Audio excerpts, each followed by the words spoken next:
Ika'y dumating na parang ihip ng hangin. Ako'y nakahinga dahil Hi sir. If okay lang naman sa inyo, naghahanap kasi ako ng stranger couple na gusto ko ma-interview about life.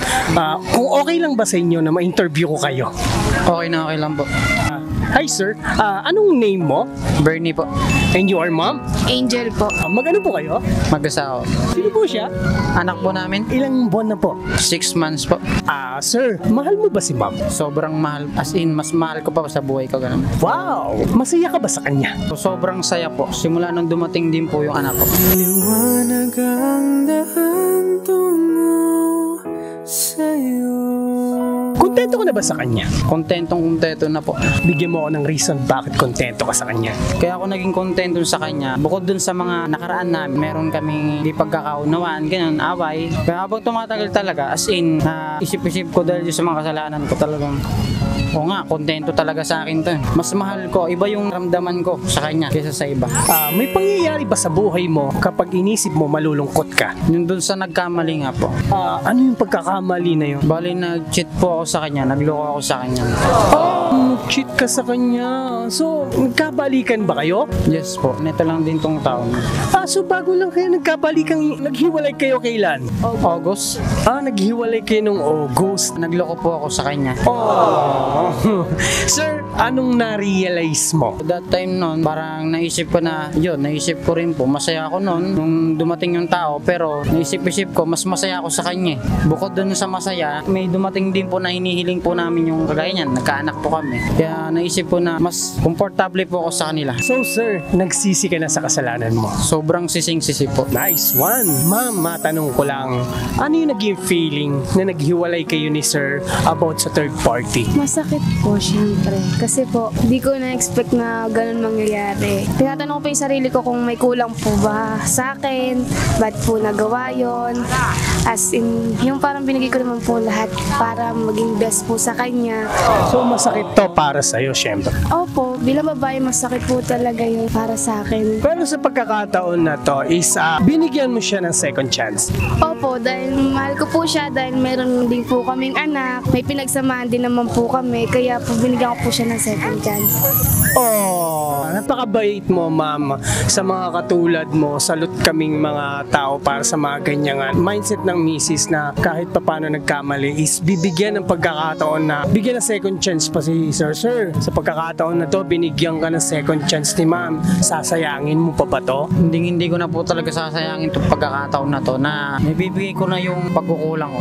Yung mga hindi ko naibigay noon, naibibigay ko po ngayon. So, syempre, magpo-focus ka na sa pamilya mo. Opo, focus na po talaga ako sa family. Dahil syempre sa nangyaring cheat na to, hindi mo na ba uulitin to para at paano hindi na maranasan tong sakit na pinadama mo kay ma'am?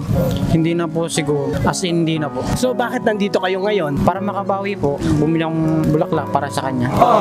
Sweet naman. Tanungin ko si ma'am, nakakabawi ba? Opo naman. Nice one, nice one. Sa katulad nyo, ano ba yung sinunod nyo ngayon sa sarili nyo? Yung puso ba, yung isip? Bali yung isip namin. Tatama ko rin yung mga pagkakamali ko, masusundin ko yung siguro yung isip kaysa sa puso.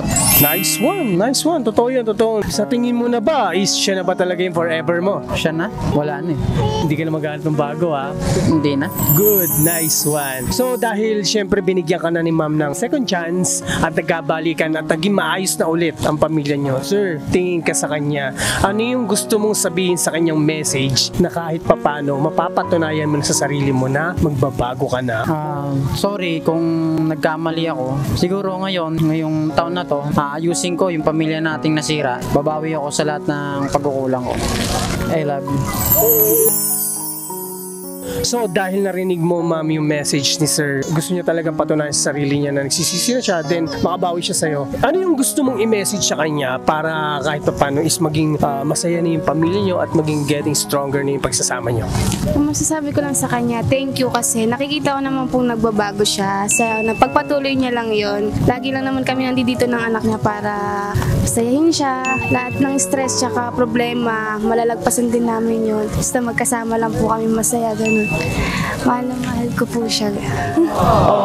Ma'am, salute. Salute po ako sa mga katulad nyo dahil nandun pa rin naiisip nyo na mabuo yung pamilya kahit na alam natin nagkaroon na ng pagkakamali. Pero syempre, salute din ako kay sir. Binago niya yung sarili niya at pinanindigan niya na ibalik ulit yung pamilyang nang namala. So sa mga katulad nyo, sir, ano yung gusto nyo maipayo sa ibang tao para kapulutan ng aral, yung naging sitwasyon ng relasyon nyo? Masasabi ko lang po dyan sa kalalakihan din po, pag alam na rin na po natin na may pamilya na tayo, mag-focus na lang siguro po tayo sa mga nagmamahal sa atin, lalo na ng asawa natin. Kung may anak na tayo, mag-focus na lang po tayo doon siguro. Kung magkikit kayo sa mga asawa nyo, isipin nyo muna. Kasi sayang din yung mga pinagsamahan nyo. Masisira lang yung mga pamilya nyo. Okay, thank you. Maraming salamat, sir. Magandang aral yung mapupulot ng ibang tao. Sa aking tabi, lahat kayang harapin. Dito ka lang, dito sa aking tabi. Dito